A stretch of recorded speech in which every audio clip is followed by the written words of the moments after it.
It is 5:30. Apparently, this is Groundhog's Day.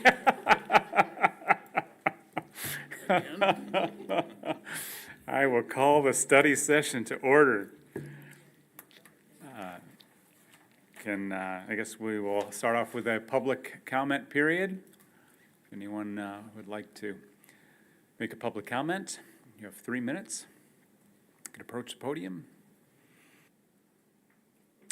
All right.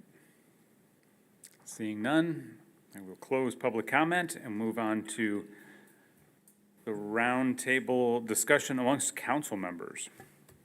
And do we want to, we will start off with the introduction of our new council members. I would like us to just to start with roundtable discussion, if there's anything up here that you guys need me to look into, or. All right. Teresa, any? You're still the council according to section 5.3 of the city charter. Yeah. All right. Teresa, anything? No. I haven't had time to think. Bill, anything from you? I left it at home. Your notes? Yes, I do not remember. CRS, All right, yeah. but nothing. All right. Tracy? No, kind of a mind shift right now, Yeah. what I'm trying to do. I know. Mike, anything from you? No. Peter? Nope. And nothing from me. So now we would like to introduce, have introductions from the newly elected council members. Yeah, so I think at this time, since this is live streamed, it may be well for the new elected council members to come up to the podium. And you can kind of just say your name. The names are on the screen, so if you don't mind just following that order. So Carl, do you mind coming up real quick and saying a few things about you? Carl Canales, come on down.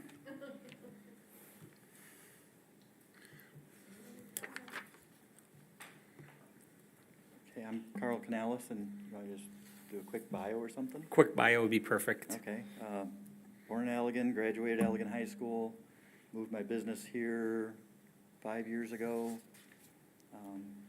Right downtown, been on a few boards, and things are going pretty good with that, so I figured I'd try, see if I can help out even more. Thank you. Thanks. Melanie? I apologize. It's okay. Hello, I'm Melanie Hooker. I moved here in 2013 with my family. Both my kids are adults now and graduated from Allegan. I graduated from Allegan High School.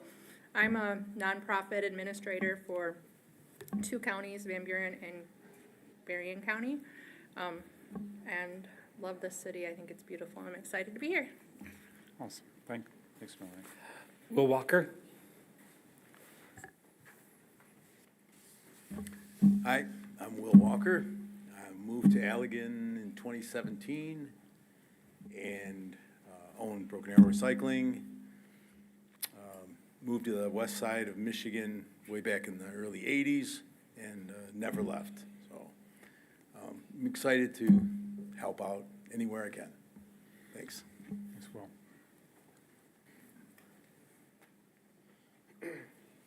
Hello, I'm Patrick Westover. Founded a small business and moved to Allegan in 2018, Tantric Brewing. Love the community, I'm happy to be part of it, and I wanted to see what I can do and try to do more. Glad to be here. Awesome. Thanks, Patrick. All right.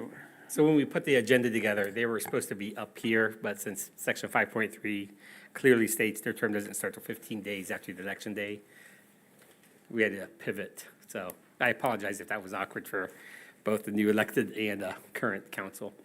It's all good. So we'll move on to item 3B, Council Advisory Board Appointments. So this is for people that are in the audience as well as the 3 returning council members. I just very quickly want to go over our advisory boards that advise city council on a variety of issues. We have a total of 8 of them, from what I recall. Some meet as needed, which can be as little as once a year. Some meet monthly.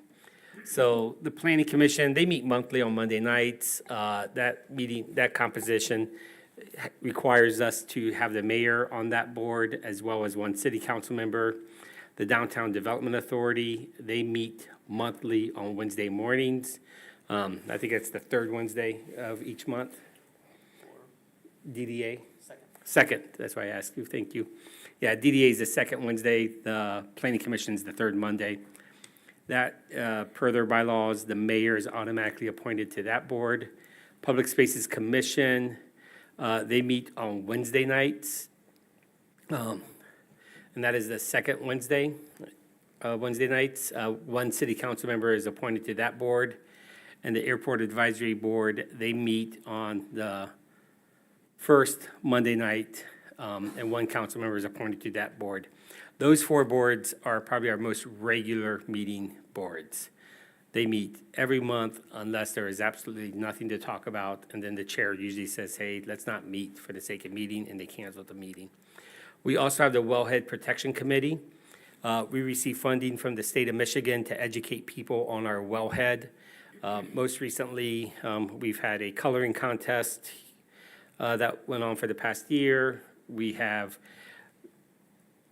had a presence at community festivals where we set up a tent, hand out what I'm going to call knickknacks, water bottles, stuff like that. Again, educating people about the quality of our water and why we need to protect our aquifers that feed the 3 wells that provide public drinking water to the City of Allegan residents.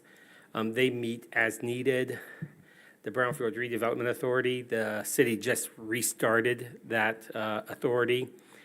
They're going to meet as needed as well. And we have we can have one council member appointed to that one. Right now, we have 0 council members appointed to that. The Riverfront Design Committee, they meet as needed as well.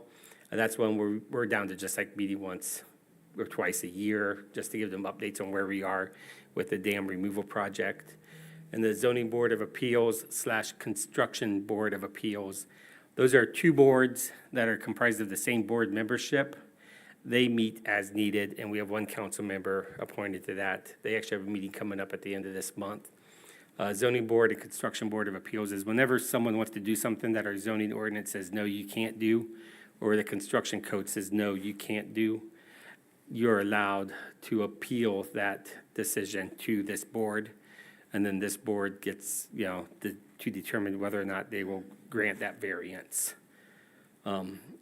So for those in the audience and those around the table, you'll be getting an email from myself over the next couple of days asking you to think about what board you'd want to be considered to be appointed to.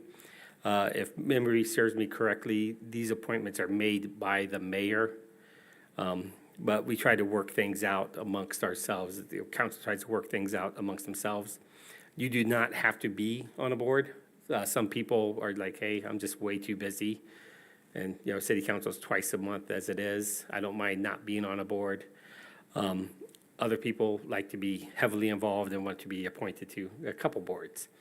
The other thing I would offer, I should let people, be aware of is we also have what I'm going to call special projects that come up where we create a subset of council to deal with an issue. Most recently, we rolled up our sleeves and we updated every chapter in our code of ordinances, not our zoning ordinance, but our municipal administrative ordinances. And, Councilmember Zeter was on that committee. Mayor Pro Tem Hands was on that committee. And then Delora was on that one. And then we also have a subcommittee right now of council that serves as a sounding board for the city manager when I'm talking to developers. And, so they meet with me when we have a developer that is, looks like they have a real development they want to bring into the city. And then I bring those 3 council members in to say, hey, are you guys comfortable with this direction? Is this something we think we could, get support from the council as a whole for? So look for that email for the 3 returning council members and look for the ones out in the audience who'll be getting that email as well. The one that's not up there that I should take a few seconds to talk about is the Allegan Fire District. The Allegan Fire District is a joint authority between Allegan Township and the City of Allegan. It is governed by a a five-member board. Two of the members are appointed by the City of Allegan. Two members are appointed by Allegan Township. And then the board appoints their fifth member. They call it the member at large. Those do not have to be city council members. I only share that with council right now because it has been brought to my attention that one of our city representatives is looking to step down from that board.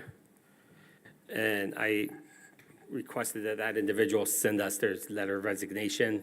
I've yet received that letter of resignation, but once I receive it, the council will have to appoint that position. It is a 6-year term, though, so it's I want to say it's a commitment, but this is also, you also have the right to resign from a board at any time, whether it be council or any of the advisory boards, just because you agree to a 6-year term.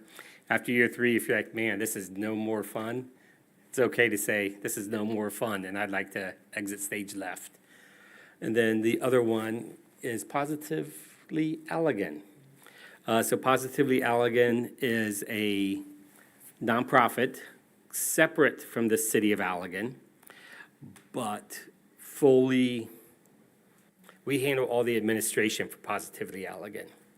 So the way their bylaws are set up is 3 of the members are appointed by the Downtown Development Authority, 3 of the members are appointed by City Council, and 3 members are appointed by those 6. That board appoints their final 3. Right now, we have a handful of vacancies on that board, and so we'll probably be coming back to the new city council to say, hey, we need to keep this going. Positively Allegan, I almost said options. Positively Allegan, it's necessary that that nonprofit continues with their efforts, mostly because when we do special events at the Griswold, and if we want to secure a special event liquor license, we have to go through a nonprofit, and we have utilized them for that purpose. So it's important that we keep that board still going.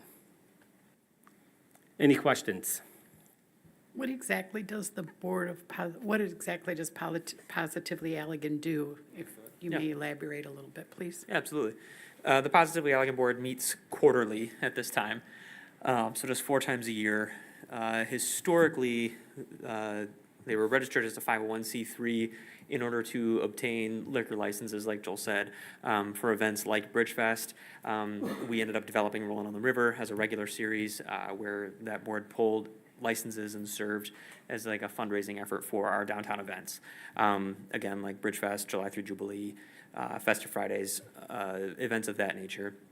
Since the formation of the Downtown Allegan Social District, there hasn't been so much of a need, there's no need at all, to have a liquor license at events downtown, because folks who want to partake in that activity can purchase from a local establishment. Of course, we want to encourage that over taking, potential money sales from local businesses. So now, what it operates for, like Joel said, is for those events that happen at the Griswold. We've had a handful of concerts that have happened over the last several years that we're able to pull licenses for those events to have that as an additive and then as a fundraiser as well. So that's their primary reasoning, is just behind our downtown Allegan events that we host. So in addition, obviously, existing as a board to be able to pull those licenses, they also set and approve the calendar's events for all of those things that are hosted in downtown Allegan. Okay, thank you, Parker.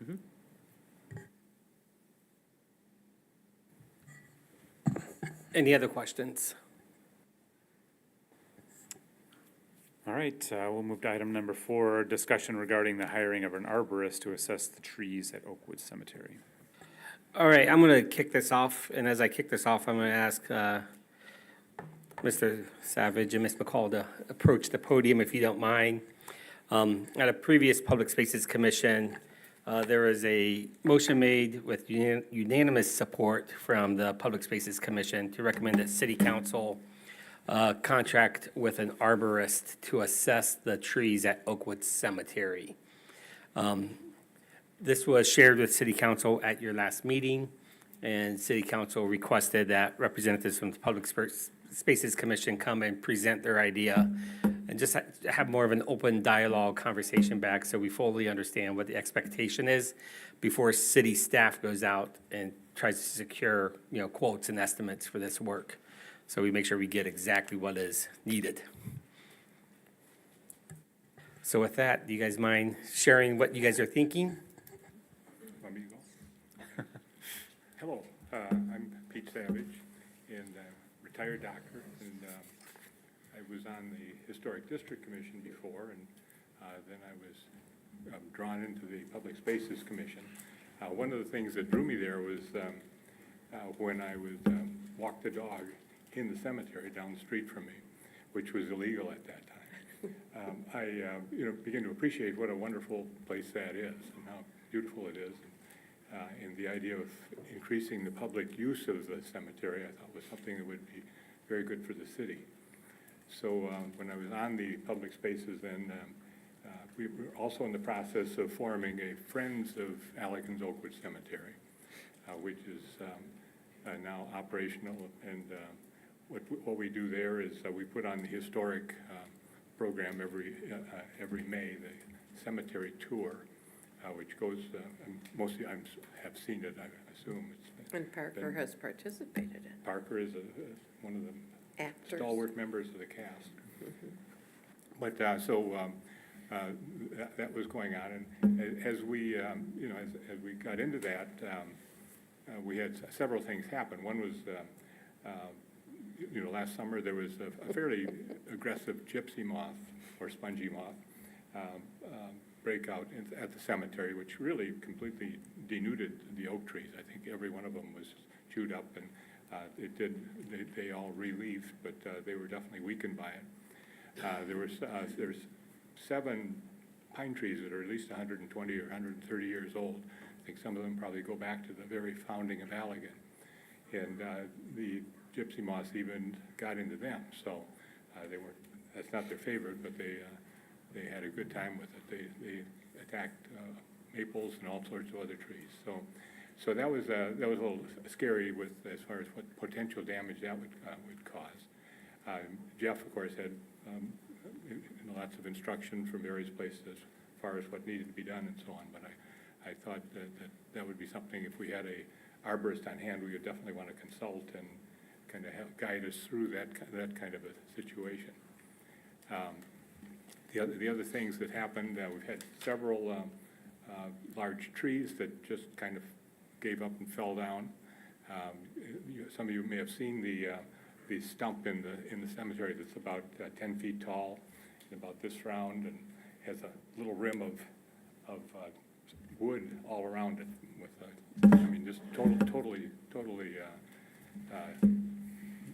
gutted out, and from the outside it's completely undetectable. You could not tell if the tree was totally hollow. So that happened. Another tree fell down at the Quillen grave down at the back of the cemetery. That was another very large hickory tree that, and I don't know if it didn't seem to be hollow. I'm not sure why it did what it did, but it was a little scary to think of, what if a tree decides to do that when there's a group of people there. So I kind of thought, having an arborist kind of assess the health of the trees in the cemetery would be a helpful sign that we recognize the risks that are involved in the public utilizing a space that is kind of full of, I guess, what you would call post-mature trees, trees that have maybe a little past their prime, and which is what most of the rest of the oak trees are. You can see there's always lots of dead branches kind of hanging on the bottom. Periodically, one falls down. If you've ever been close to it, I was fairly close to one that decided to fall, and it does get your attention when that happens. You realize that there's a little risk there. So that would be the other things. There's there are diseases that are kind of inherent in the city. We've got Grove Street used to be called Pine Grove Street, and that was because the whole area by the school was a pine grove, which you can still see on the hill there. There's some pretty old pine trees that are there too, and they're I think, got a needle disease of some sort, so there's been several that have died in the last few years, one of which took out the fence on the back of the Hillside Center. So for that reason, it seems that it would be nice to have an arborist on hand. And Joel, I was trying to remember when that once-a-week arborist that we had, that we shared with South Haven, was that 5 years ago or something like that? It was a while ago. Yeah, I mean, it was several years ago. I don't know if it was 5. We brought in an arborist that walked around the town with us. I think we had a handful of public spaces Yes. commission people, just to, assess the trees. That was the result of one of the Rolling on the Rivers. I was down for Friday night, and a gentleman grabbed me, and he goes, "You look like you're in charge." And I was like, "Nope, the guy with the beard's in charge," pointing to Parker. He goes, "Yeah, but it looks like you run the city." And he pointed out that, are those sycamores we have on the riverfront? Yeah. And he goes, "Just so you know, those are being obliterated in Oakland County, where he was an arborist." Oh. And he goes, that one and that one already have a disease. And he goes, "You're gonna lose all of these." I think that's what triggered, because you guys are always, the Public Spaces Commission historically, since I've been here, has talked about the need to just evaluate trees. And that was kind of like a little bit of a kickoff. But the South Haven person got promoted and doesn't consult anymore. And then I think, I wasn't at the Public Spaces Commission, but I think that's what, made Peter, say, "Hey, I'm gonna reach out to some people," and you did your own research, and those emails were in your packet. So, Okay. So kind of, we began to discuss it a little bit in public spaces, and so I did, I think I did some research, starting with the Allegan Conservation District. They had not an arborist, but he was a forest person, what do you call him? Forest Different- person? a yeah, forest just, person. forester. Yeah, forester, there we go. Yeah, so he, I sent him some, he gave me a little list back of people in the area. Some of them are associated with tree services like Bartlett and I think Davy Trees, they have arborists. And so there's that way. The one I actually talked to, Jim Connell, he's been in the area a while and done quite a bit of work in town here, I think, with various people. They do tree trimming. He doesn't have a tree service that cuts down trees or anything like that. But he does, treat them medically. And I kind of look at it as kind of like my job as a family doctor was not necessarily to always be doing something, to be kind of the repository of history. In other words, it'd be kind of nice to have somebody who was familiar with our trees and the problems that they've had.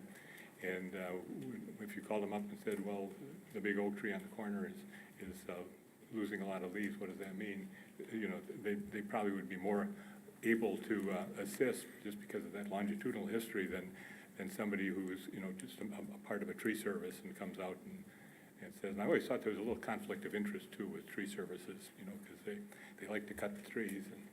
And I saw the bill that's coming up for discussion on the one, and it's pretty big bill.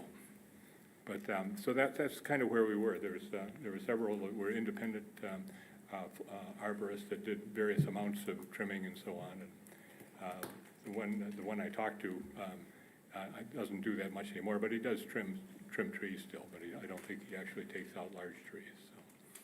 So I would be interested in pursuing that, or having people in government to pursue that a little bit and see what's available and what kind of arrangement we could have. When I was talking with Jim, it made it sound like he had a number of arrangements, not so much just I don't think he's on retainer or on a salary or anything like that, but more just kind of the person you call if you're having a problem, or if you want to have an assessment of a situation and things like that. So it'll be more of a charge per service more than anything else, but I'm not sure about that, so I would have to leave that to further research. Well, it'd be a nice resource to have with all the beautiful new trees that have been planted, and keep up with what's going on with trees and their diseases, to keep them healthy and trimmed appropriately so they are just as pretty as we want them to be in the city. Because we are the tree Tree council, City. Well, I mean, Yeah. one of our jobs as public spaces is to be on the tree commission or whatever it is for our Tree City USA designation. Just leave it to us. The other thing Oh, I was sorry. thinking of is that. I'd like to exclude the lady from the rest of the discussion. Well, the other Can't thing help I was thinking of with, there are some controversial tree removals, that we've had over time, and quite often my wife is involved in that. But I think it would be nice to be able to say that if there's a tree that's coming down, that, the arborist looked at it and they thought it was a goner, just a matter of a year or two or whatever, that would make peace at my house, I know, than, just kind of taking it at my word or anybody else's. Well, trees are a liability in the cemetery too, because so many people use the cemetery for walking, Yeah. and we don't want them to. No, I think this would be kind of due diligence, I think, to have, at least a periodic check of the health of the trees, or point out some areas where you say, that tree doesn't look healthy at all, or whatever, so. Because I'm assuming that you must have a prioritization of trees that have to be taken down every year. And I guess looks like they're gonna be doing a lot from the one bid that went out, so. So that would be nice to have that, I think. And I think certainly with the cemetery, there's going to have to be just continuous work on that, I think, over the years. Best to be proactive. There you go. Okay. Any questions or any? I have a question. So, is the Oakwood Cemetery, is that a municipal cemetery? Is that? Yeah. So the City of Allegan is responsible for maintaining? There's a Catholic section of the cemetery, and also Blessed Sacrament is kind of on one side, and Oakwood is there, but the city is, I think, responsible for both parts of All it as of far the as above. mowing and trimming and things. I think the question I had for them was, what's the scope of work you're looking for this arborist? Because when we put out a bid document or something asking for bids, we need to understand the scope of work. And if it's just for the cemetery, you're looking to have them evaluate all the trees in the cemetery and come back with a report for every single tree there and recommendations for every tree?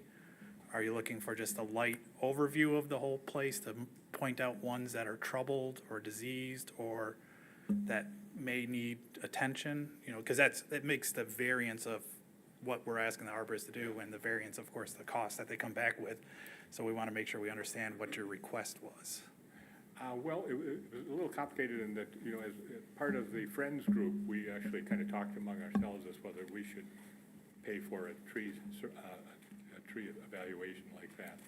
I guess what I was more hoping for is that the city would have a relationship with an arborist who, could then do that as part of, with funding from the city or a combination of both or something like that. But I think I was looking for not specifically just the survey. That would be something we would want as the Friends of Oakwood Cemetery, but also to somebody where the city would have a kind of an ongoing relationship with them, because there would be several other uses for it. Because as you noted, we have a tree commission, and the tree commission really hasn't been active, because when there's supposed to be historically designated trees, and there's no record of any tree ever being historically designated. So I'm just trying to wrap my head so if the council approves it, what we're asking an arborist to come in and do, whether it's just an overall evaluation of the cemetery, just do a walk, point out, or tree by tree, and then if it's a continuing relationship, we have issues with contracts and how long we can issue a contract for, which I think is 10-year. Might be 5, 10. So is it an ongoing relation? And then I think at our last meeting, we even discussed, do we try to see if we have some of our DPW get trained in being an arborist? And would that be a better use of that money to say, if we had a trained arborist on staff or somebody that's getting training and gets a greater understanding to actually help with that, that's always around, would that be a better option? So Good suggestion. So that's at least what I remember from our last meeting on it, was we're just kind of, what are we requesting? Is it just because that could vary, of course, the cost greatly.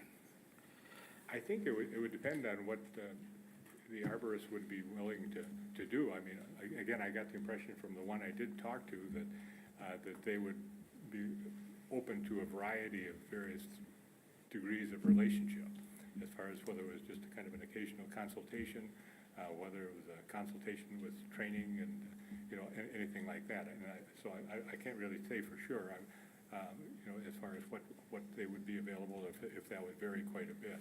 And then Mike, I don't know if the arborists that work for tree services would have a requirement to use their tree service. I think the only way we know is to kind of open it up for further. so then the last thing is, because you're talking like this, a continuous relationship with one arborist, but of course, that arborist could change over time. Shouldn't the city keep our own records on that and have our own inventory of those trees and what the arborist has said about them last to go, oh, this one's has this issue and may have to be taken down, or we gotta trim the branches here, because of course, that arborist could go away, they could move out of the area. I'd rather the city maintain those type of records. Sure. And No, I think that's a good point. And Ideally. I don't know what kind of, if they do keep a little record like a doctor's office for. I think that was supposed to be the tree commission's job. but- They seem to, at least the one I talked to, seem to have a good memory of everything he done on the one person's house, as far as, I planted that one, I trimmed this one, that sort of thing. But yeah, we would definitely want a record that would be passable to other people.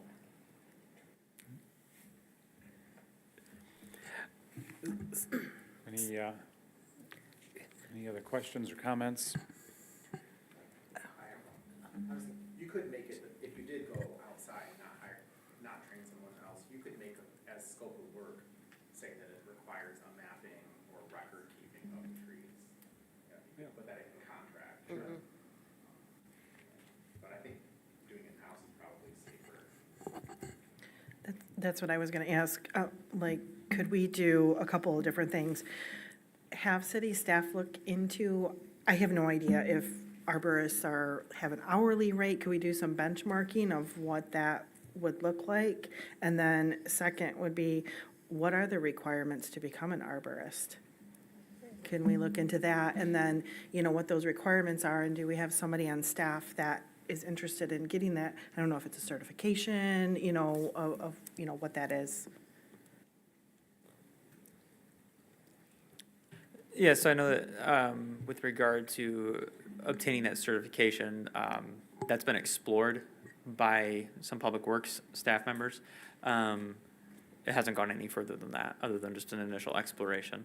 There are costs associated with that. So those are just things that have to be taken into consideration, but it's something that's definitely been talked about. I also wanted to point out too, that when it comes to tree removal, the contractors, the city's has historically contracted with to remove any trees, they have a licensed arborist on staff, and they do a full evaluation of any list of trees that we have removed before removing it. So we do have a trained arborist that makes an assessment before a removal of a tree at this time.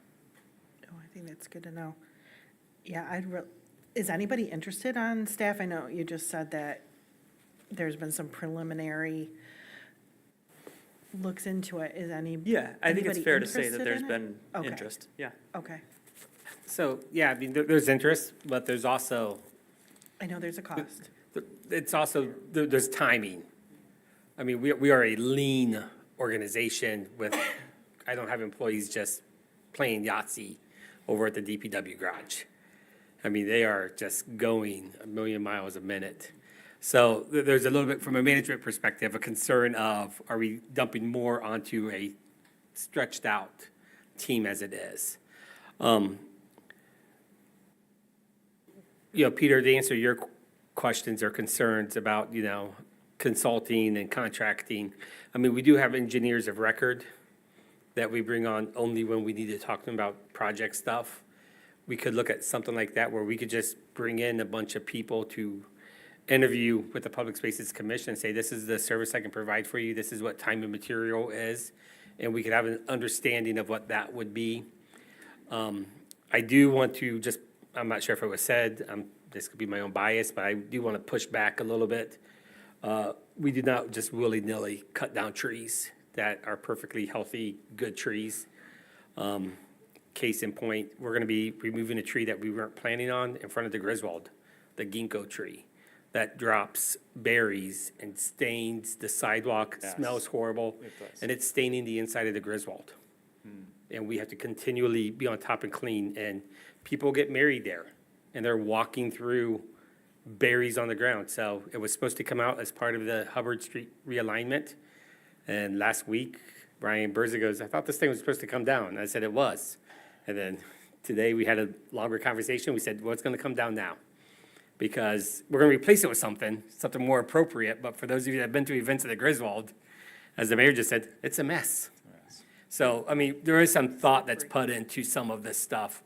I think there's an opportunity to talk to just bring in consultants and have them, meet with the public spaces. And, I mean, this is how you do. That sounds more like what you were hoping No, I for. would, I mean, obviously, we need more information really to know how the whole economic part of it would work. Yeah. And I think the only way to find out is to talk to people, because they may be a variety of different approaches. Yeah, we did, using LiDAR data, we did map all the tree coverage in the city. Because I have a handful, no one in this room, but a handful of, people who tell me we don't have enough trees in the city. And I scratch my head because I'm like, I kayak the Kalamazoo River with my wife, and we have trees. And then, I drive up and down the neighborhoods. I'm like, we have street trees everywhere. We have trees in backyards and front yards. I do think we have a lot of trees. I'd like to point out that when the Hastings group came, they commented about how many trees we have in our city. And we all just softly chuckled. And we have happy squirrels. We do have happy squirrels. And but at the same time, with that said, something that Peter mentioned, there are trees that look healthy, and then they're completely hollow on the inside. We had one down at a Hanson Park that wasn't even a strong wind. And that was a 70, 80-foot tall tree, completely solid, no signs of any degradation. And it just fell down on a picnic table. Thankfully, nobody was sitting at that picnic table. I'd like to talk to an arborist to hear from them how they've been able to tell us, hey, yeah, it's all hollow on the inside when there was no signs of hollowness. And then when you walk Oakwood, there's a lot of, I've noticed quite a few dead branches way up high, where even our high boy, our lift won't be able to get up there to get it. We're gonna have to contract that out to just uplimb or trim those, because we don't need big branches falling. That's never safe. I mean, safety's paramount with some of this stuff. So my recommendation to council is you have a request. I think Parker, you don't have to take action on it. I think Parker can go back to the public spaces and, with Judy and Peter, with their leadership, and just say, hey, let's schedule a day when we're just gonna interview. And, we'll say, you're gonna come in at 1, another one's gonna come in at 2, another one's gonna come in at 3, come in at 4. And you just interview firms. And then, they can come back, after they go through that process, the public spaces can come back to the city council and say, here's what we're thinking. Here's what we heard by talking to these various arborists. And Why would would- that include costs? That's what I'm Yeah. wondering about. Like, Yeah, so- these are the services, but here's also their fees. Yep, so that would include, like I mentioned, time and material. We can say, give us your time and material, what's your hourly rates to come in? And at the same time, I would encourage them, Oakwood Cemetery is X amount of acres. Spend 5 minutes on Google Earth and get an idea of the tree coverage yourself and say, it's gonna, I'm gonna spend about 8 hours in that, cemetery looking it over. This is what it's gonna cost for me to do this work for you. If we're really focused on just one. Because I don't think they have to, evaluate every single tree, because they can probably look at, most trees and say, good, good, good, good. Oh, yeah, something's here, so I need to spend some more time talking about this one, investigating this one. So yeah, most definitely will come back with cost. And I think that sounds like a much better idea than trying to put together an RFQ and make sure we're bidding apples to apples, like Peter was asking, how much, so that the RFQ is the same for everybody bidding the same thing, or And we do have RFP, good you call resources it. with the Conservation District and also MSU Extension that we should check a little bit more also. Of course, also looking for any grants or otherwise through us being a tree city and the like, always keep our eyes out for those. There could be something out there that could help offset the cost and pay for a whole tree mapping, who knows? Till we go out and kind of look, see what's Right. available. Anything else on this? Thanks All for right, going out on a Judy, limb Peter, for us. thank you. No, thanks. What is, wait a minute, I missed it, what was that? What? What did Judy's you pulling say? puns I on know, us. I missed the pun, I wanted to hear it. I just said thanks for going out on a limb for us. Are you allowed to have fun? Judy, would you please have a seat? Okay, well, That's thanks what very much. happens when you Should be teach preschool. Have Judy escorted from the chambers. I'm gonna bang my gavel. Order. That gavel works? It does. That's like the first time in the year I think you've used it. I use the gavel when we have public, what do you, I don't need to, I'm gonna get my fill. Will you stop that? I use it for public hearings and things. I control the room with my voice.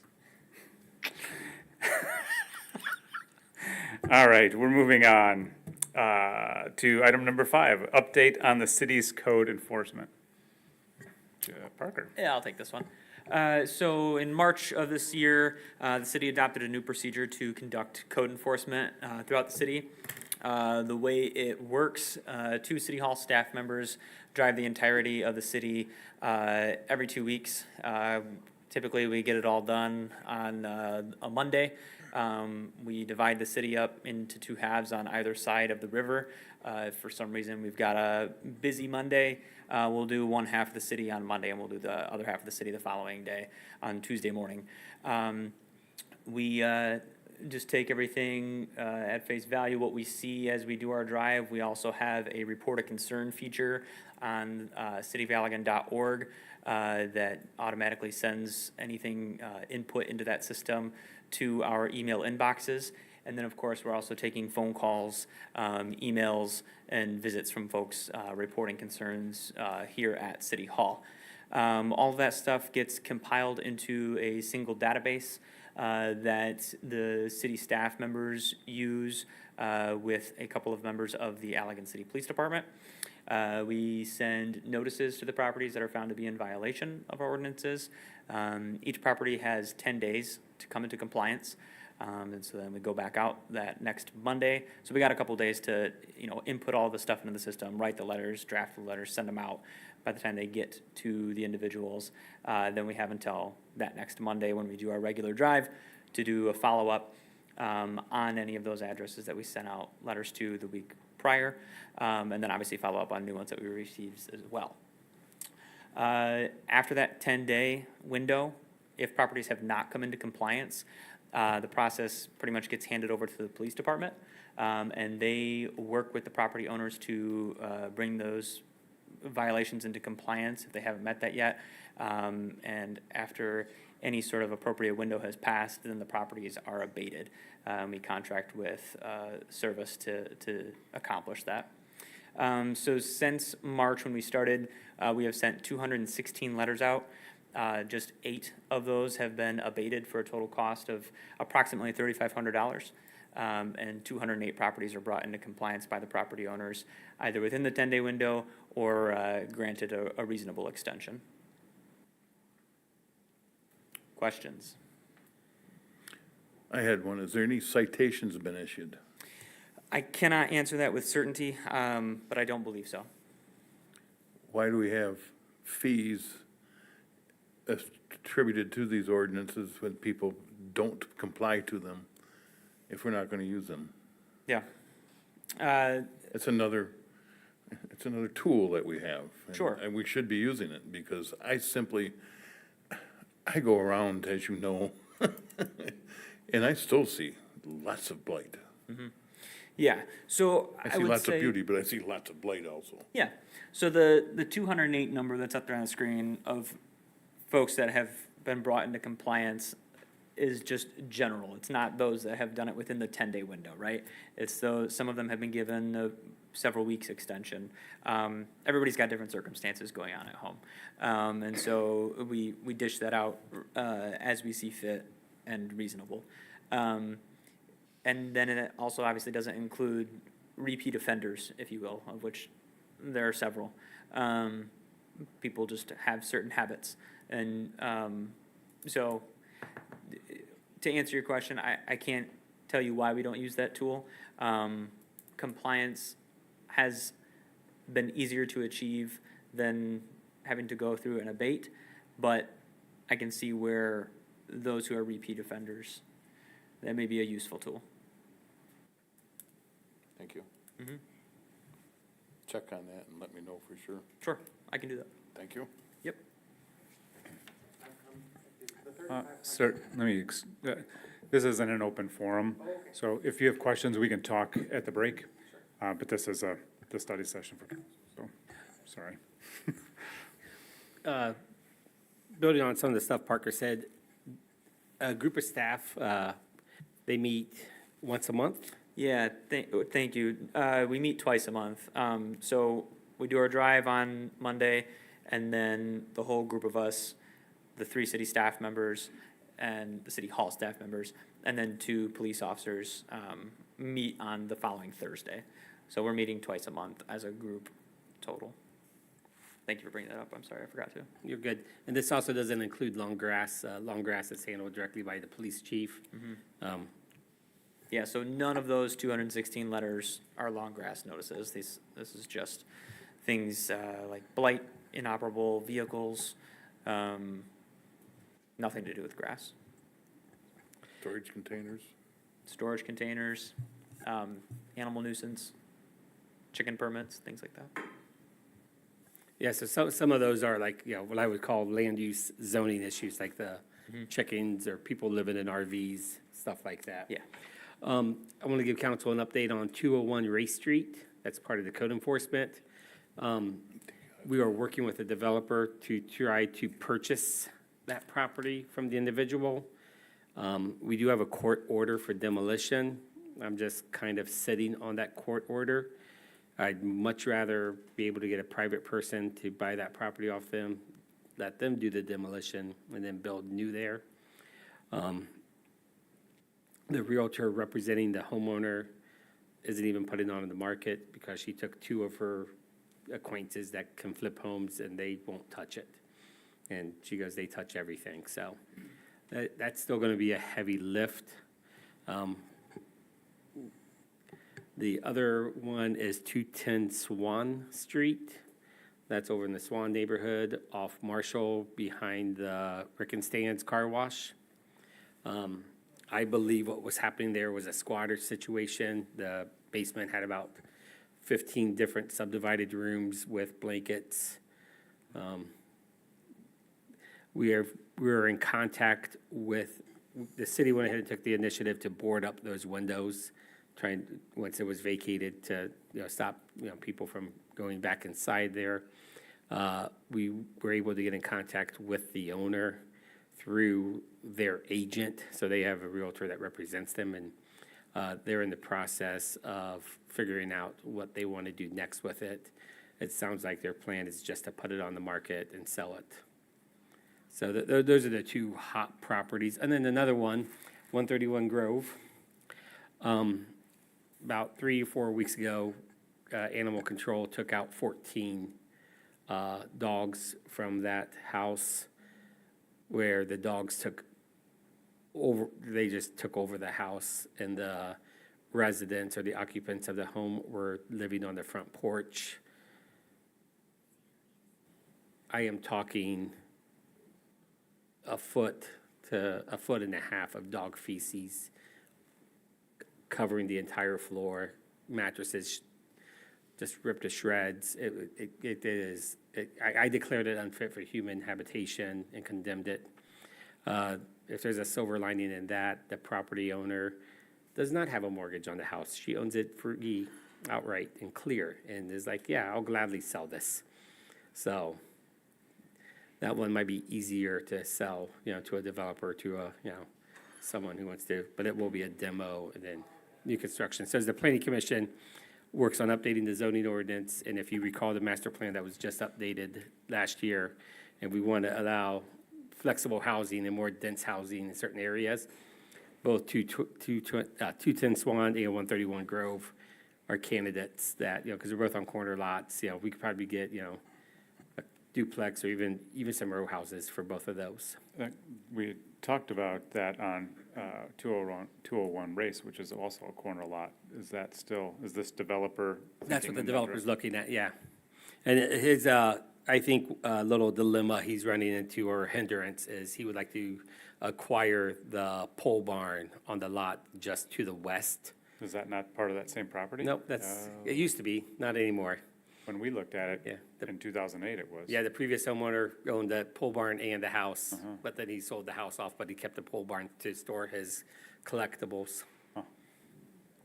So that's a little hindrance to that, but just a hiccup. And then, maybe you've noticed it downtown, it's not a code enforcement, kind of is, but, 142 Brady, the Flatiron Building at the intersection of Locust and Brady and Hubbard, that has been sold to a new developer, someone that I've been working with, looking to do the 3 apartments on the second floor and then a store on the first floor. Is this the Home Goods? Yeah. Yeah, Similar to that, I mean, it's, something in that Yes. neighborhood. yep. So that's exciting to see them, at least they're at the point where they bought the property. Fantastic. So they're moving forward with that. I'd had some people that lived on Swan Avenue asking about that. They had seen people there, and they were told that somebody was going to rent it. Okay, yeah, that's not what we were told. That's what one of the neighbors had said. They came in and talked to me about it because they Yeah. didn't know what was going on, and I Yep. told them what I could tell them, but. And I received an email from that person today, but, from one of the neighbors, not the same one you talked to, I don't know, but I gotta return their email as well, but that's not what we heard. Okay. You had heard from The owner's agent. the owner? Yeah, the owner's Okay. agent. I will reach out to the person that contacted me then and tell her what we know. Thank you, Joel.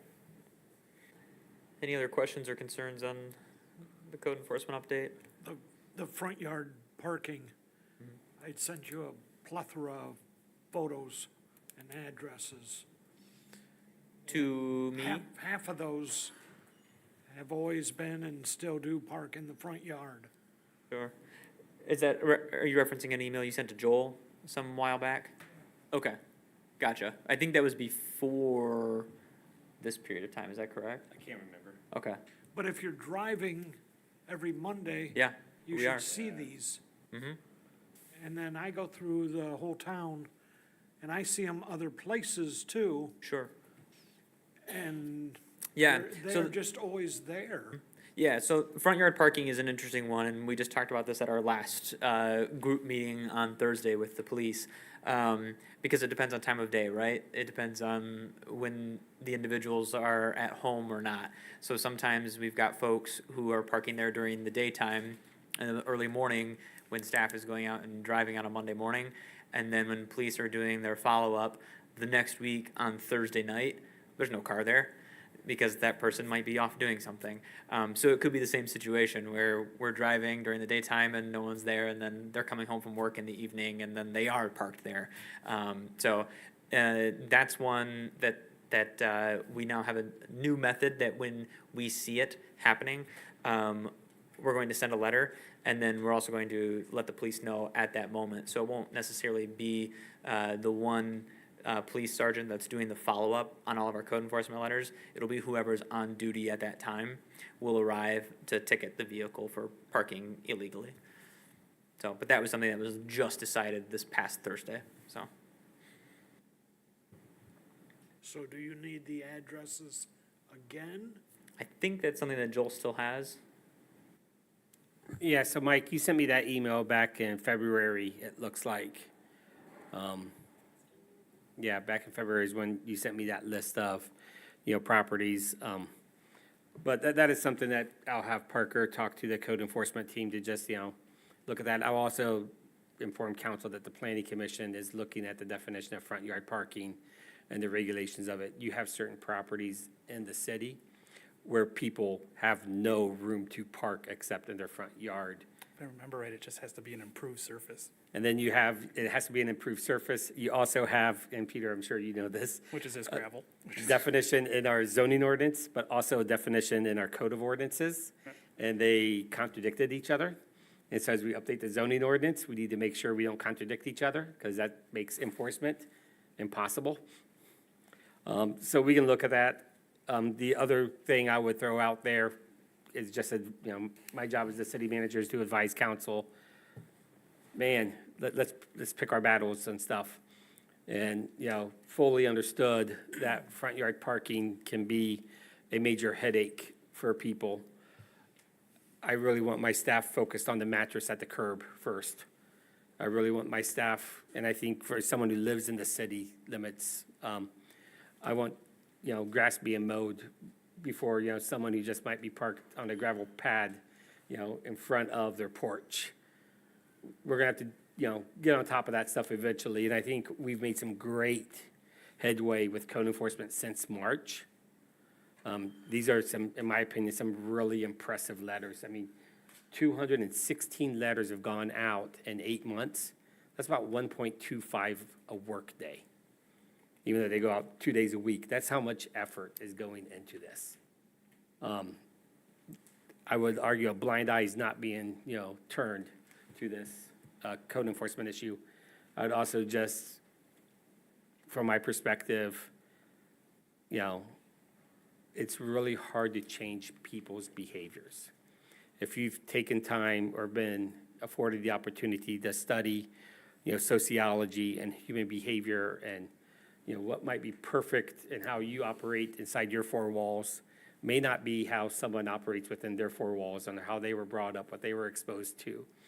And so we do have a set of rules, and I think we've done a really good job to, address some of the more extreme violations. We're now getting to the point where now we need to start working on some of those lesser or, what do you mean this, I can't park my car here kind of issues? What do you mean my kids can't leave their bikes just laying on the front lawn kind of issues? And then recidivism, if you talk to our police department, it's a real thing. People repeat, people repeat, people repeat. So one thing I'm gonna ask Parker to do, Bill, as you were talking about earlier, is it would be neat, it would be an interesting thing to see how many addresses we've sent letters to.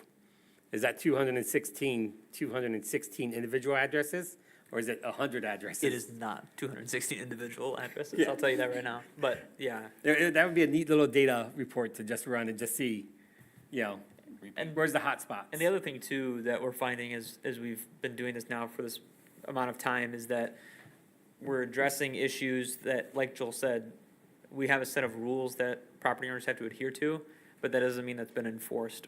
And so somebody could have been doing this for the last 6, 8, 10 years, and now they're getting a letter that says, I can't. What do you mean? I've been doing it like this forever, since I moved here. And so it's just changing that behavior that's been left to become a habit.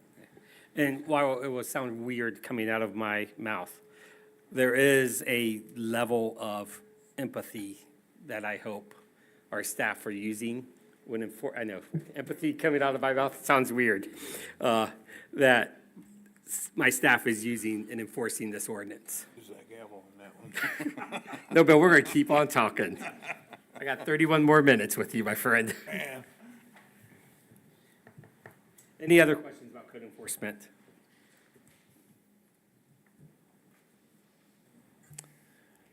All right, so we do have a little bit extra time. I have two things that I realized I would have had for roundtable had I had any inkling I was gonna be here tonight. Can you just give us a quick update on El Jarapayo, the restaurant? The New Mexican restaurant? Yes. Is there anything happening? Is that moving along? Yeah. Okay. Yeah, so I'll give you a quick update on it. So at a previous council meeting, I brought to you the idea of the city selling them a parking space and a landscape area that we own. Yeah. to allow them to do their 3-season Right. porch addition. We're moving forward with that transfer. We have to have it noticed in the paper for 3 weeks per our city charter before we hold a public hearing. So the new city council will be the ones that oversee that public hearing. And they're moving forward with their building plans and submitting them to PCI to get approval for that stuff. Will that come before planning? Will we see those? No, it's just interior building plans. So So it's not? it's not new construction. I would struggle if the addition qualifies as a significant building alteration. If I was in charge, I would say it's not significant. It's probably less than 10% of that building's footprint. And the manufacturer on Brady, is that business opened? I do not believe that business is open. Last week, we received an email from the business owner asking what he needs to do to get a CO, a certificate of occupancy. That was sent to me and Lori. So he's working with Lori Costello, who's with PCI, our building inspector, on the steps they have to go through to get approved so they can move in and start doing their product manufacturing. It must just be working. When we walked by there the other day, you could hear like a lot of activity, and I couldn't tell if it was them working on the building or if they were actually had been open, so. All right, anything else? I have 2 things, or 1 thing. The bicycle racks that we started with the tech center at ASA, 2 more are being picked up this Thursday. Cool. So Parker is working with RCI to get those powder coated. At least that's the word I'm using, painted. They don't actually do powder coat, some kind of heat applied paint process. Is it? Okay, thanks, Peter. People who are smarter than me know what it is. I don't know. Thank you, So Peter. there's 2 more of those going. One is of the bridge, and then the other one is the microphone with the amp that's 9 feet long. Wow. Yeah, that was impressive when we heard, or it was impressive to me when I heard that. So we're looking forward to those. Is that on the riverfront? We don't know where that one's going. I don't know, I've Yes, already we seen do. them, so. Where's it going? So the I'm not bridge engineering. bike rack will be located along the riverfront, and then the speaker, which then has a cable that comes off of it and then attaches to the speaker, is gonna be placed in the vicinity of Tilt and Sherwood's Cove near Oh. Mahan Park. So music oriented, and there's some nice wide swath of sidewalk over in that area. So is there 9 feet long swath of sidewalk? I'll So- step it off tomorrow. I'm gonna go back to say we don't know, because we have to go measure it, because that 9 foot caught Where does me that off thing fit? surprise. Where it's intended to go, but yeah, That it's, was the intention last fall. So, no, but we're really excited. We've gotten lots of compliments from people. Super cool. Some of them don't hold a bike too well, and when the sarcastic people let me know that, I let them know it's called public art. So, but it's been a great addition, I think, to the downtown and added a splash of color. They did the final walkthrough on the roundabout and the M89 project last week. No major issues. Everything seems to be great there. So we think we can say that project is fully complete now.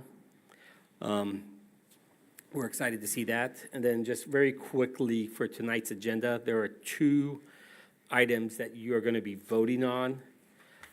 One is the improvements to the Griswold Auditorium. They're under the city manager section, I believe. One is under the improvements to this Griswold. If you recall, council, when we discussed this earlier, instead of hiring an architectural firm to create the bid documents, it was decided that we would go out and interview contractors and approve this under a design build process per our purchasing ordinance. And then the other one is the installation of the installation of speaker wire, so we can install 12 ground-mounted speakers in our downtown. This was part of the downtown streetscape project that we valued engineered out of the project, because we were sure we were gonna find a bunch of things beneath ground. We did not find those beneath ground, so we have the funding and that budget to pull this off. So we have to finish that project as well. But I know those are kind of new to you, seeing those in your packet, and since some of you weren't expecting to be here tonight, if you do have questions, I would appreciate them now regarding those 2, so I can get some research done between now and 7 o'clock. Joel, do we have the conduit to put the wire Yeah. in for these though, right? Yeah, It so says so we put all the conduit in. Conduit. And okay. so all the conduits in, I would say in our design where we made the air is we did not put in the handhold conduit coming up to the sidewalk. So the conduit's all under the ground, going up and down both sides. However, we didn't put in the vertical conduit coming up to the sidewalk. So they're gonna have to dig into the landscape beds, go down, cut a hole, put in the pipe, pull it that way. We Does don't that make have to sense? Yeah, we don't have to tear up the new side. No, When no. this said speakers and conduit, Nope, I was like, it's all going into, it's all going into landscape beds. And then also part of that is we are going to, it's not in this bid, but I'm gonna ask them to amend their bid, is we have conduit going into the riverfront restrooms. That's the third thing I gotta talk about. We have conduit going into the riverfront restrooms that will be allowed to put in our cabling for the cameras that are down there and bring it all back to City Hall. So all of our cameras downtown and City Hall and at the riverfront will now be sourced and housed here. So when we have issues, we can just hop at a single space instead of running down there to look at it or hopping on different servers on our phones. Which brings me to the third thing. Our riverfront restrooms have experienced some major vandalism over the past few months. I have made the decisions, the city manager, and within my purchasing power, to install tile that is, right now it's halfway up the wall. We're gonna remove the drywall and take it all the way up to the ceiling. It's $9,000 and some change to do that. That's underneath the $10,000 I have. We have building maintenance funds to cover it. We are also changing out all of the door locks or the door handle mechanisms on the riverfront restrooms and replace them with what's called lockable door handles. So when there's events, all 6 restrooms are gonna be open to the public. When there are no events scheduled, we're locking everything except for 2 of them. Hopefully the people doing damage move on and they find something else to do with their free time. Before it was little knick-knack damage like ripping a sign off, which, you know, is a headache and frustrating. But this has been physical ripping drywall off the wall, and it is. I saw one of the toilet paper dispensers was kicked in. Yep. So people go to social media, people post. We have cameras down there. We have signs that say, smile, you're on camera, and they're real cameras. And we're on top of it. We have the police looking into the investigation, you know, investigating it. I've assigned Jay Gibson. I just told him, it's your job. You know, investigate and prosecute to the fullest extent of the law. This stuff has to, you're always gonna have people running amok. I ran amok as a teenager, but we can't have people doing physical damage to public property down there.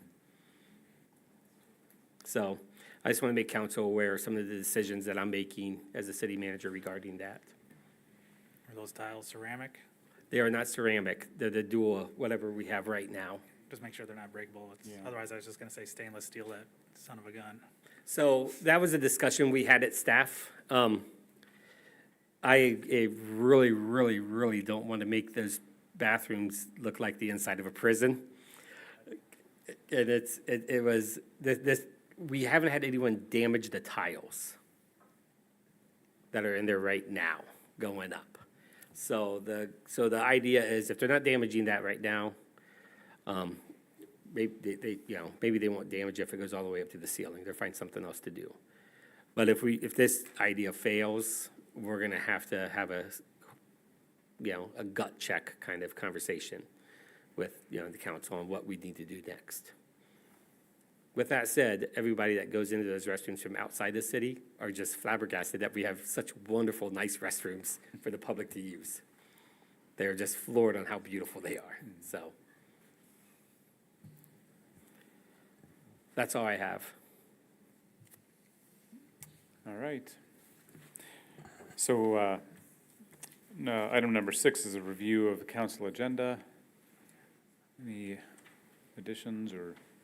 We have to remove 6A.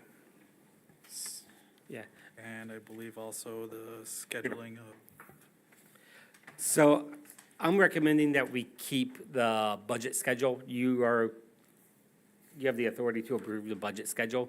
That's more for staff, so we have that. yeah, that was the main one was 6A. Yeah, so, but 6A, we can't select the mayor or mayor pro tem. So we do need to remove 6A. We can just do that. We just We do that at- table, we don't want to table that when we get to that point, is that, Just remove it, just remove it?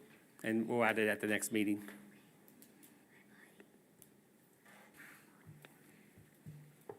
All right. If there's nothing else, I will adjourn the meeting at 6:41, and we will be back here at 7 PM for the regular meeting.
7:00, I will call the meeting to order.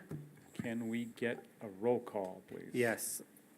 Councilmember Perigo. Here. Councilmember Zeter. Present. Councilmember Galloway. Here. Councilmember Andrus. Councilmember Morgan. Present? Mayor Pro Tem Hands. Present. Mayor Byrd. Here. You have a quorum. I'll make a motion to dismiss, or not dismiss, but, Excuse. Dolores. I support. Support. It's been moved and supported. All in favor, please signal by saying aye. Aye. Opposed, nay. Motion passes. If you would please rise and recite the Pledge of Allegiance with us. I pledge allegiance To the flag of the United States of America and to the republic for which it stands, one nation, under God, indivisible, with liberty and justice for all. Thank you. Item number 4, we have the approval of the regular council meeting agenda for November 12th, 2024. Need a I'll make the motion to approve the regular council meeting agenda for November 12th, 2024, with the note to remove agenda item 6A. I'll support. It has been moved and supported. All in favor, please signal by saying aye. Aye. Opposed, nay. Motion passes. Item 5A, approval of the regular meeting minutes from October 28th, 2024 council meeting. I'll make a motion to approve the regular meeting minutes from October 28th. I'll support. It has been moved and supported. All in favor, please signal by saying aye. Aye. Opposed, nay. Motion passes. We'll move down to item 8, public hearings and adoption of ordinances. Item 8A, a second reading and public hearing regarding ordinance 523 to rezone 500 Delano Street, which is lot numbers 0351135001-01 and 035113503100. Thank you, Joel. From R1 Single Family Residential to PUD or Planned Unit Development, and approval of the development plan for the PUD. Thank you, Mayor. Tonight, you'll be holding your second reading to rezone what we commonly know as 500 Delano Street from R1 to PUD. This will allow for a residential development to be built on this lot. The developer is requesting this rezoning so they can construct 42 single-family homes in this area. This has been in front of the Planning Commission. The Planning Commission held their public hearing and unanimously recommended that City Council move forward with rezoning and approval of the development as well. The developer is in the audience this evening. He was present at the last City Council meeting as well on the 28th of October.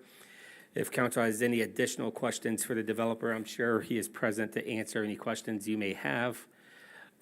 But this does require a public hearing, and it'd be my recommendation to council that you open the floor for the public hearing first, and then close the public hearing, and then have that discussion. All right. So I will open the public hearing at 7:04. How's that, Joel? Was that good? If anyone would like to speak on this matter, you can approach the podium, state your name and address for the record, and you will have 3 minutes.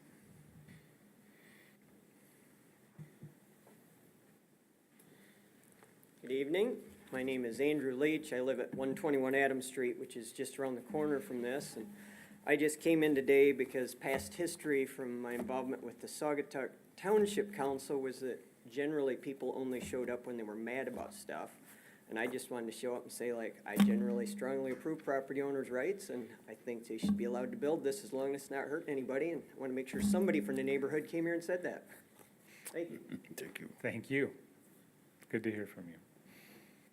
Anyone else would like to speak on this? All right, seeing none, I will close the public hearing at 7:05. And now, council, any discussion on this? Any questions? Does the developer own the property? So the property is owned by Pete Borst. Once all the approvals go through, then the closing will happen. As with all development, that's the typical process. They put in a purchase agreement, and the part of the purchase agreement is we will close within a certain time once all the approvals are met. Were you gonna say something, Teresa? No? Anything else? We're all good on this? All right, then I will take a motion. I'll make the motion to, do I need to say all the addresses, Joel? To approve Ordinance 523 to rezone 500 Delano Street from R1 Single Family Residential to PUD Planned Unit Development and approval of the development plan for the PUD. I'll second. It's been moved and supported. All in favor, please signal by saying aye. Aye. Opposed, nay. Nay. Motion passes. Item 8B, second reading and public hearing regarding Ordinance 524 to rezone 231 Trowbridge Street from C1 Central District, Business District to PUD Planned Unit Development. Joel? Thank you, Mayor. Yes, this is the second reading for us to rezone 231 Trowbridge Street, which is this property, this building. Earlier this year, City Council decided that they want to install storage units in the basement here at City Hall that we would rent to the public. As we were going through that process, it was brought to our attention that C1 zoning, which is what the zoning district currently is here, does not afford for storage units to be constructed. So we looked at the property, talked to our zoning administrator, and we've determined that this property qualifies for a planned unit development rezoning, especially for the lower half specifically because we cannot get any other kind of use to occur in the basement here. So it just makes sense that we would rezone this to PUD. It should also be noted that the Planning Commission is currently updating its zoning ordinance.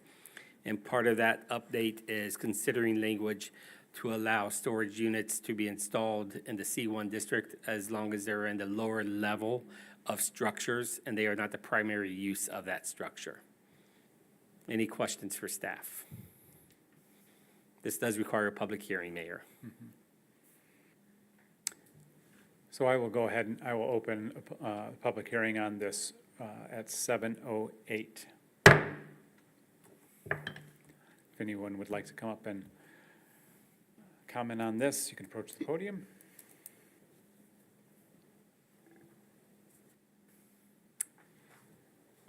All right. Seeing none, I will close this public hearing at 7:08. And I will take a motion on this, if there's no more discussion.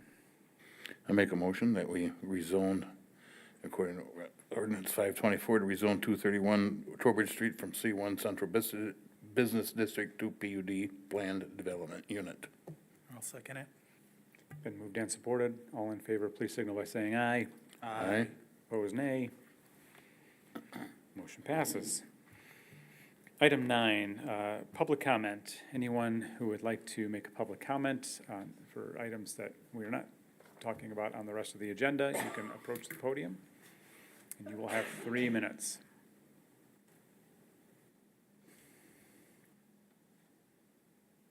All right. Seeing none, I will close public comment, and we will move on to item 11, reports from boards, commissions, and city officers. 11A, city boards, commissions, and area agencies. 11A1, airport advisory board. Doug Kadzban, who's not in the. He's not in the audience. Peter, do you want to speak? Yeah, I was at this You're at the meeting. meeting, right? Yes. Thank you very much. So we met, we went over some old business, which is the T-hangers installation, that it is on schedule to have the concrete, electric, asphalt for this fall and the building be in the spring of 2025. Some new business was our airport inspection, that the license was renewed for another 3 years, so we have a full license. We're no longer under temporary. And there was a note of approaches are back on some more tree trimming type issues to look at in the future. They're not currently an issue, but if the trees keep growing the way they are, may become an issue. So Doug's keeping an eye on that. There's also some board expirations that we talked about. I think 3 people were gonna renew and maybe 1 he hadn't heard from.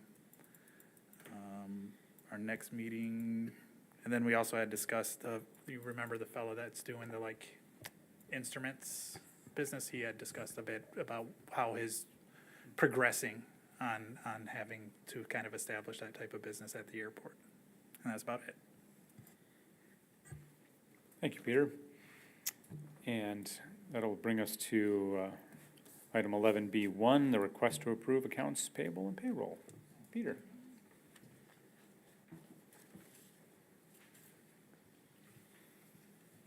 It is requested that the city council approve accounts payable in the amount of $835,737.40 and payroll in the amount of $178,458.77 for a total disbursement of $1,014,196.17.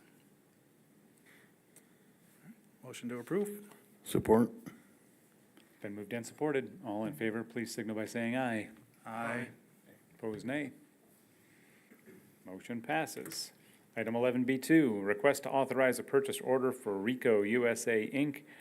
in a not to exceed the amount of $12,266 to purchase and install 2 high-capacity multifunction copier printers for City Hall and the Police Department. Joel? Thank you, Mayor.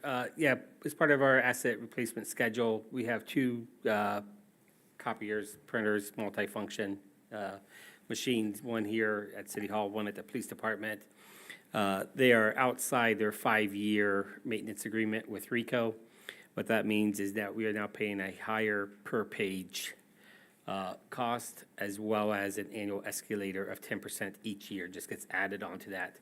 Also, they will not guarantee the parts and the machine anymore. So what that means is if the machine breaks, there's no guarantee that they have that part in their warehouse and they will be able to replace it in a timely function.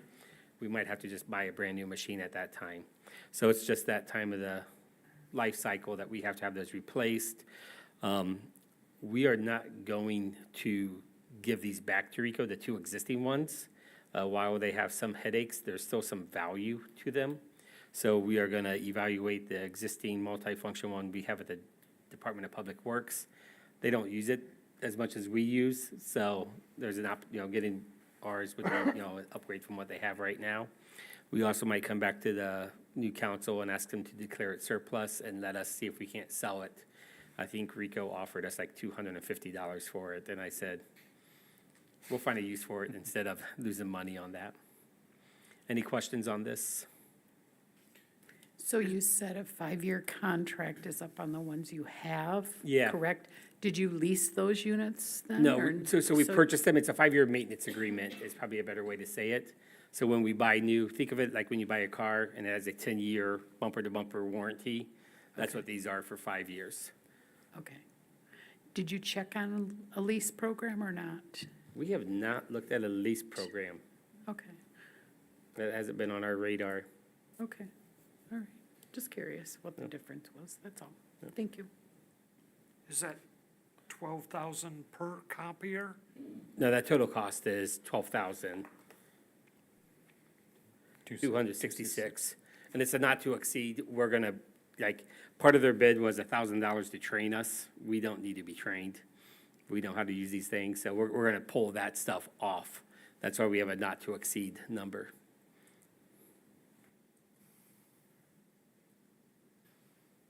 All right, if there's no more questions, we'll take a motion. Make a motion to approve the purchase of the copiers from Ricoh. I'll support. Been moved and supported. All in favor, please signal by saying aye. Aye. Opposed, nay. Motion passes. Item 11B3, request to approve, review and accept the fiscal year 2026 budget schedule. Joel?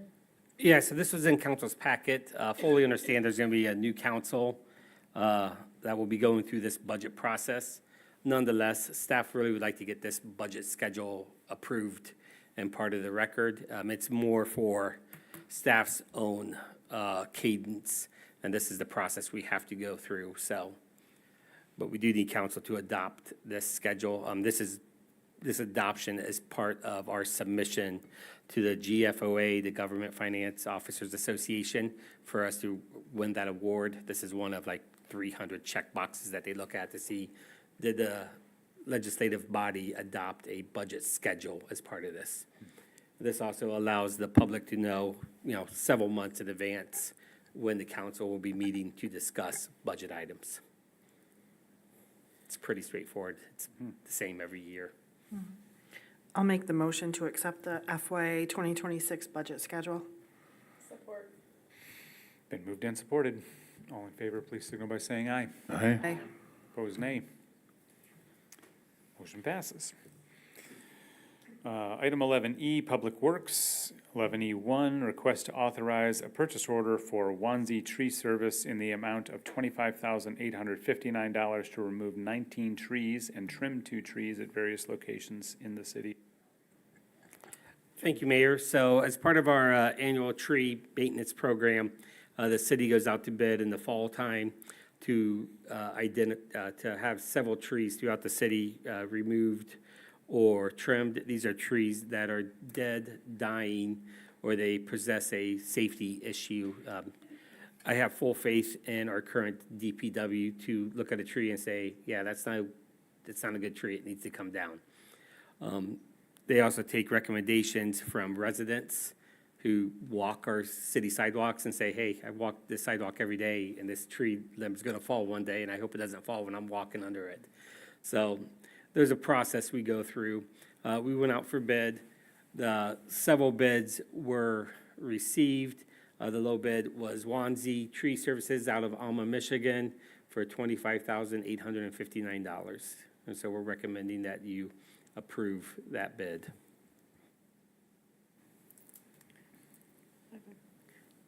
Because my time frame to read this packet was a little short, 3 hours. do we have is Wonsey like a recommended, do we have any experience with them? I've never heard of them, but they're far away, so. I guess Yeah, I'm so, asking, did yeah, we yeah, pick them no. because they were low bid? Nope. Wonsey provided references with their bid, which included the city of Big Rapids and the village of Shepherd, Michigan. Staff contacted these 2 references, and the references were favorable. Staff recommends this contractor. And by staff, that would be Doug Kadzban, DPW Director, not Joel Dye, City Manager. I did not call them. Okay. But I have faith So that Doug did. They've done city work, Yes. village work, okay, thank you. Thank you for verifying. Once again, I see the engineer estimate, we're actually under it. My goodness, they're hitting like 2 out of the last 6. It's getting better. It's exciting, yeah. That's exciting news. So full disclosure, that engineer estimate is Doug Kadzban's engineer estimate based on previous bids. So Doug is getting good at that. I agree. All right. I make a motion that we accept Wonsey Tree Services bid for an amount of $25,859 to remove 19 trees and trim 2. Been moved and supported. All in favor, please signal by saying aye. Aye. Opposed, nay. Motion passes. Item 11F, City Manager and City Clerk. 11F1, request to approve a contract for vintage building and restoration in the amount of $138,500 for several repairs to the Griswold Auditorium. Joel? Thank you, Mayor. I'm going to handle this, and then Parker's going to jump in and cut me off if I misspeak. The City of Allegan owns the Griswold Auditorium. That's a 600-seat auditorium that was built upon a gift from Marilla Griswold herself. She donated $100,000 for this community to build a civic auditorium, and this is what we built back then. It is a wonderful asset for the city. I would even say it's probably a crown jewel of ours. However, it is getting old and has seen better days. We've had issues with water penetrating the building and causing severe plaster issues. in the stairwell, the foyer area, as well as the Marilla Lounge, all on like the first floor and second floor. We've had several restoration specialists come and look at this building. We have had Marsh do a structural engineer review of this building. We did some investigative work on the pilasters on the west side of the building to make sure the building wasn't separating. All of those came back favorable. The building is sound. We just have some significant maintenance we need to do to this building, beginning with tuck pointing. We reached out to 3 companies to give us bids on tuck pointing, as well as other exterior work that had to be done, such as sealing doors, windows, and then doing the interior plaster work as well. 2 of them gave us bids that focused only on the front facade. And then one of them, during their, review and walk around with Parker, said, there's more that has to be done, and said, I'm gonna give you a bid for doing tuck pointing on all 4 sides. That company also looked at the flat roofs and talked about work that had to be done on the flat roofs. Staff reviewed all 3 bids. One was Building Restorations, one was Grand River Builders, and one was Vintage Building and Restoration. Vintage Building and Restoration came in at the high mark at $138,500. However, that included the doing tuck pointing on all 4 sides of the building. Where Building Restoration came in, and theirs was gonna be tuck pointing just on the front side. Their total cost was $99,000, but their tuck pointing was like at $74,000 to do the tuck pointing just on the front side. So if we'd have went back to them and said, let's do the tuck pointing on all 4s, they'd have surpassed that $139,000. We did reference checks on Building Restoration. They have worked on properties that are in the National Historic and Registered Places, such as, just like the Griswold Auditorium is. Council, you established a budget. It was like around 170, it was more like 180 over a 2-year period. We've used some of that money to do the investigations up to this point. That's why we're up, right now we have 173,000. So we're comfortable with staff moving forward with 138,500 and contracting under a design build process with Vintage Building and Restorations. In addition to this, before we sign the contract, we'd like you guys to approve this action tonight. However, we need to ensure that Vintage Building Restorations can figure out what's happening with our 2 roof drains. So we have what's called internal cast iron roof drains on this property. We need to make sure there's no cracks in those roof drains, because it's my belief, and talking to a couple other people, that the tuck pointing, while water will penetrate that and get inside, the damage they're seeing from the plaster appears to be accelerated a lot faster than water penetrating over, time through that mortar. So we do want to go to that next level and just ensure that cast iron roof drains are operational, or come with a second design of not using internal roof drains on this building. Is there some kind of external, gutter system that can be incorporated that doesn't take away from the beauty of that building? Questions for staff? The only thing, for the internal roof drains, I don't think you're gonna be able to modify it much, but you could maybe flow line those if they're leaky. And Doug knows about flow liners, Yep. so that may take care of a big part of the problem. Just like we line our storm sewers, our sewer system, very much so. That's something that was in our brain as well. My concern is, actually, it's not much of a concern, because we've done like 2-inch pipes lining those. I would think that these are probably like 3 or 4. Yeah, they're, whatever that dimension is of my brain. We actually purchased a really long camera that we attached to my phone, trying to see if we could see where the cracks were. We really couldn't control it much once it got 10 feet down, so. Lining the drains is very much that's a wise thing for us to look into.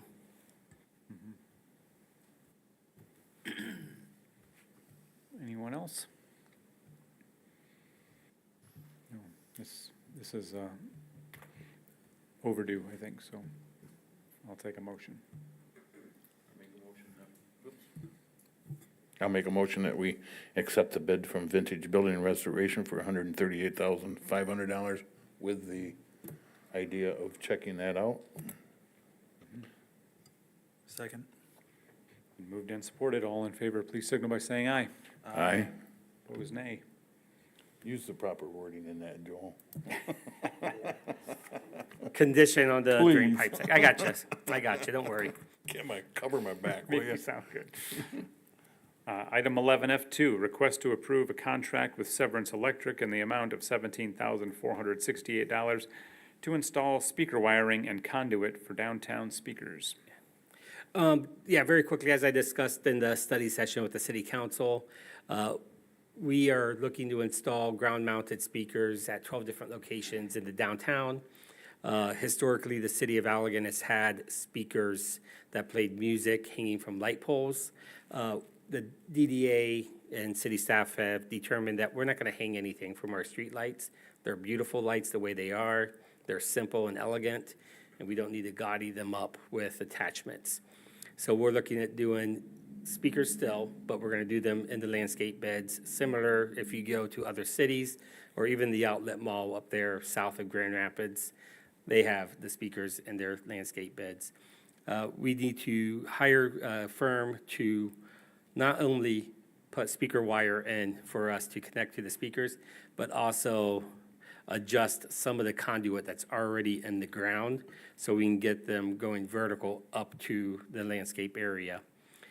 We secured 3 separate bids.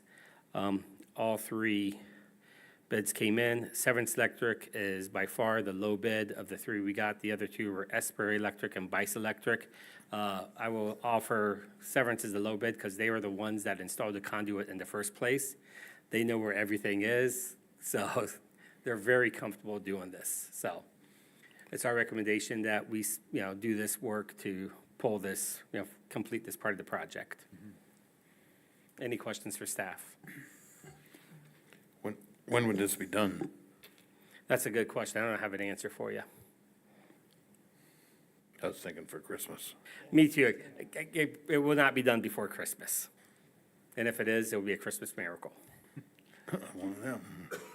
Yeah, I'm sure I've said it in council before, but when we first came to Allegan, some of the first things we did were the art hop and the music playing downtown. Like, we just thought, this is just the coolest place. Like, they have Christmas music playing, and not just during the events, like, it was always Christmas music playing downtown. It was so quaint. We love this city. And then we lost the music, so I'm so glad it'll be back. So. Yeah, I was like, if there's not music here, I'm out of this. That was really the thing that was keeping me here. That was the check. That was it. I'm easily swayed. So I'll take a motion on this if there's no more questions. I'll make a motion to contract with Severance Electric. I'll second. It has been moved and supported. All in favor, please signal by saying aye. Aye. Opposed, nay. Motion passes. Item 12, board appointments. 12A, appointment of Roger Byrd and Teresa Galloway to the City of Allegan Planning Commission. I hear good things about these two. Thank you, Mayor.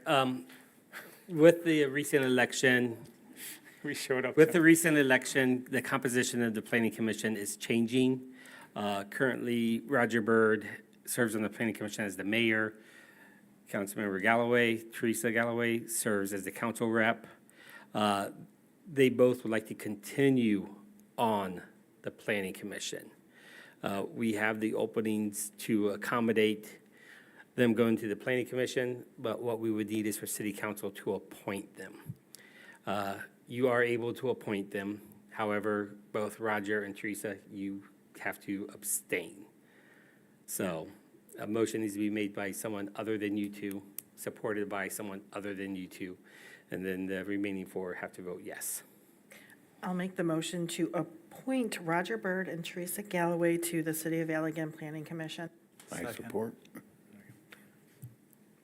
So it has been moved and supported. All in favor? Twice supported. Very supported. So all in favor, please signal by saying aye. Aye. Abstain? Motion passes. Thank you. Thank you all. All right, item 13, communications to city manager, council, and mayor. Very quickly, under the city manager, those two reports would not have been possible if it wasn't for the work of Ryan Berza. Council, you never get to see Ryan unless you go to city events or see him walk in or walk out, because as Parker mentioned, he is our tech guy, he's our AV guy. But he does a lot of other work besides just making sure this thing works. So when I was using the word we or staff was doing it, Ryan was doing all the heavy lifting on that work. So I just want to give him credit for letting me speak. Thank you, Ryan. On his projects. And now he's got more work to do, scheduling all that stuff and getting speakers downtown before Christmas. We're expecting it, Ryan, so 6 weeks or so. That's all I have. Thanks, Joel. Parker, anything? No, I missed what would have been your would-be last meeting for those of you that are no longer continuing. So it was nice that I got to pop in for your actual last meeting. So it was good working with you three. Thank you. Tracy, anything? Mike, anything? No. Teresa?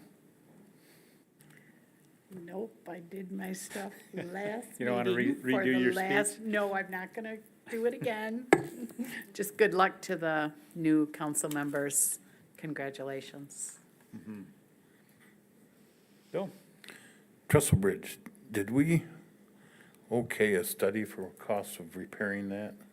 I So- can't remember. Yeah, so the J.C. Park Trestle Bridge, council, you did as part of your, during your budget session, it wasn't like part of your budget, but during your budget session, a motion was made, it was supported, and, I don't know if it was unanimous, but a majority, it carried, recommended that we set aside $50,000 Okay. to study the future of that bridge. The Public Spaces has been working on other items since then. I'm sure this is something that will come up with the new council. Okay, I was just wondering if we had done anything with it, so. Correct. And also, just to let you know, during that time, we also submitted a CDS, a Congressional Direct Spending Request, to U.S. Senator Gary Peters' office as part of the FY2026 federal government budget cycle. That request made it all the way up to appropriations and got eliminated in the Appropriations Committee work in Washington, D.C. Since then, I met with Senator Peters' West Michigan representative, and I was encouraged to resubmit. We'll see if CDSs are a thing for next year or not. But staff is constantly looking for grant. I mean, as you know, we're always hustling.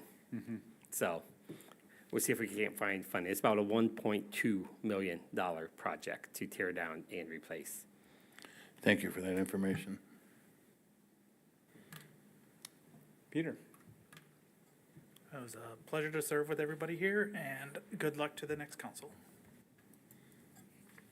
Yeah, I said my piece at our last meeting, but pleasure serving with all of you. It has been a huge honor to be a part of council and to be mayor here. And thank you to staff. You guys have been amazing and did a great job making us look good, so thank you for that. And congratulations to our new council members. And I told Will, the fact that we had so many quality people running for council allowed me to not run, because I knew we were leaving it in good hands, so I knew I could step out. So thank you for stepping up. It's not easy. You could be doing a million other things other than this, and I just thank you for being willing to serve here. It means a lot. It means a lot to the city, and you guys are gonna do great. So, and if you need any advice, call Peter, because he's the guy that knows everything. But we're all here if you need any help. We'd be happy to coach, I'm sure. And with that, I will once again close out my last meeting at 7:34. Thank you all.